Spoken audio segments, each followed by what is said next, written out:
Good afternoon. We'll have another reading today from a story I wrote for the Slidell magazine and was published in Bogota Flats. The story is somewhat appropriate because today is Good Friday, and the name of the story is The Bird on the Third Day. When I wrote this story, I did not realize it had any religious symbolism, but I got a call from a minister, and he said, "Can I use your story in my service?" And I said, "Why?" And he said, "The third day. That's so scripturally symbolic." I said, "Sure, I'm flattered." So with that, we shall begin. Bird on the third day. I am no means a bird watcher. I certainly appreciate the grace of the eagle as it soars in search of its prey. And I think for a common bird, the male cardinal is spectacular. As far as being knowledgeable, I probably could not identify 8 species of birds if my life depended on it. The hummingbird, however, has always fascinated me. The iridescent colors that the sun reflects and the way the color changes as the bird changes his position, to me, it's a sight to see. Adding to this is the bird's diminutive size. Starting in March, we carefully fill the feeders to await their coming. As best as I can describe, it reminds me of waiting for Santa Claus, but not knowing what day Christmas will be. Sometimes they don't arrive until the second week in April. When they do start to come, they usually arrive one at a time over the first few days.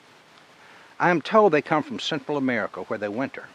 I'm also told that they come back to the same place every year. I cannot prove this, at least I've not been able to in the past. They must be pretty smart to find their way from Costa Rica to Slidell, Louisiana.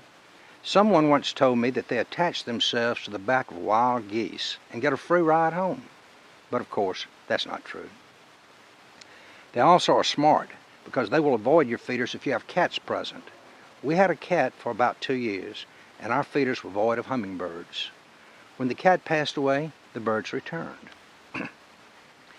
As the season progresses, they tend to congregate like a family, although they are pugilistic little creatures.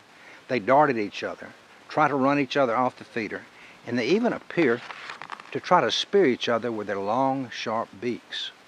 I'm amazed at how they will fly straight toward each other, then pull away at the last possible second, much like 2 fighter planes engaged in head-to-head combat. Their selfishness for the feeder is how I met Bird.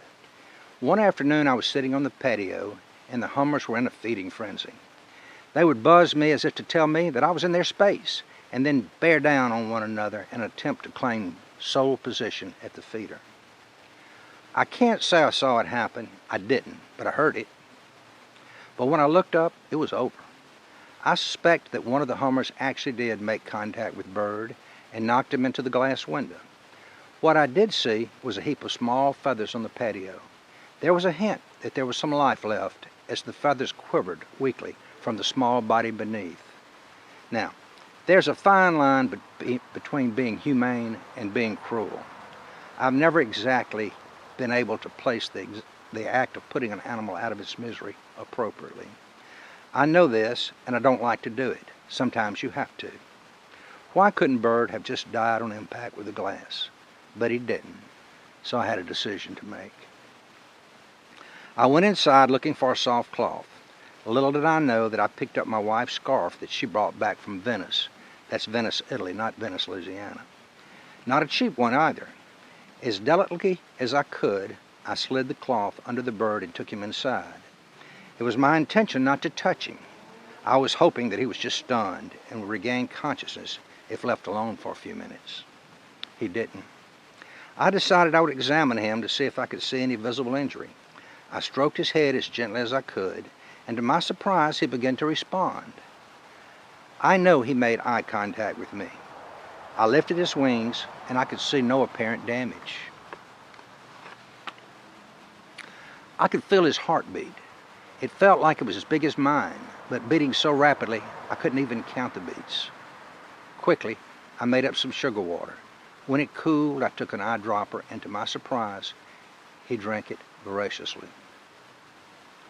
In about 2 hours, he was walking around but not flying. I could tell that one wing was being carried lower than the other. That sounded serious, But I was not going to give up. You want to know something? Bird was not going to give up either. That night, I put him in a ventilated box and fed him several times before turning out the light. The next morning, I gently lifted him from the box and slowly pitched my hand forward to see if he would fly. He tried, but he couldn't. He floated to the ground in a circular motion. We continued our rehab for 2 more days. I think we talked to each other. I know by his determination he talked to me. He tried so hard. Somehow, I knew on this 3rd day something was going to happen. Either he would fly, or it would be time to end his suffering. Something did happen. He flew. Not far, only about 10 feet, then he returned to my hand. The next day he flew more, and the next even more. His wing was damaged, and instead of flying with a level body, he flew with his body tilted at a 45-degree angle. The next day he did not return to my hand. Instead of going to the feeder, I honestly believe the other birds intentionally departed, giving him sole access to the feeder, as if extending him a standing ovation. He deserved it. I saw him for the next few weeks, but it was easy to recognize he was because he did not fly with perfect body orientation.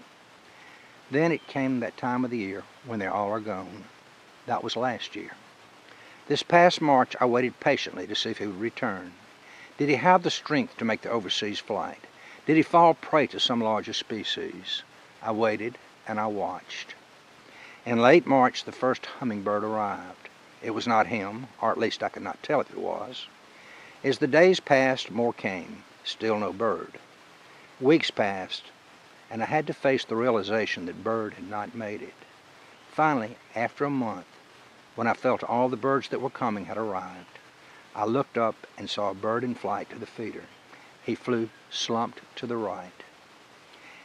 He had not been able to keep up, but he had that determination, the same determination that saved his life that summer before. Bird was home.